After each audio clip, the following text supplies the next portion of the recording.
سنی اتحاد کونسل ہے اس نے ایک لیٹر لکھا تھا جس نے ڈینائی کیا تھا ایک کہ وہ لسٹ ان کی فراہم کردہ نہیں لی تھی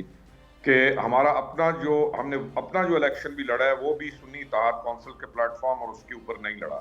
اور انہوں نے جو پروویژن آف لسٹ ہے جس کو یہ کلیم کرتے تھے انہوں نے اس کو ڈینائی کیا تھا، اور سنی اتحاد کونسل نے کہا خط میں باقاعدہ الیکشن کمیشن آف پاکستان کو کہ ہم نے کوئی لسٹ بھی آپ کو فراہم نہیں کی ہے۔ یہ ایک خط منظر عام پہ آ چکا ہے۔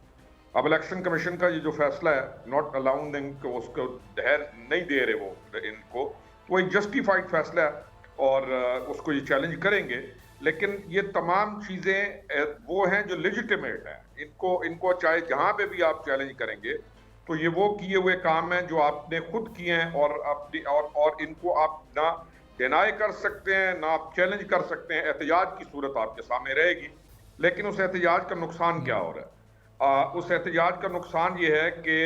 اسمبلی کے اندر اگر مدبرانہ روش نہ اپنائی گئی یا اوور آل ایک سنجیدہ اپروچ نہ اپنائی گئی تو اس احتجاج سے کیا ہونا ہے؟ ایک تمسخری ہے، اور اس کا مجھے ایسی چیز نظر نہیں آتی کہ جو ایک تھریٹ ہو یا کوئی پریشانی ہو گورنمنٹ کو۔ بڑی سٹیبل گورنمنٹس بن گئی ہیں، چاہے بلوچستان ہے، چاہے آپ کا سندھ ہے، چاہے آپ کا سینٹر ہے، چاہے آپ کا پنجاب ہے، چاہے کے پی کو بھی شامل کیجیے، ہر جگہ پہ سٹیبل گورنمنٹس ہیں۔ اب احتجاجوں کا اور ان کا فائدہ نہیں ہے، میرے خیال میں مل کے آگے ان گورنمنٹس کو ہیلپ کرتے ہوئے چلنا چاہیے۔ سبسکرائب کریں اور بیل دبائیں تاکہ کوئی خبر رہ نہ جائے۔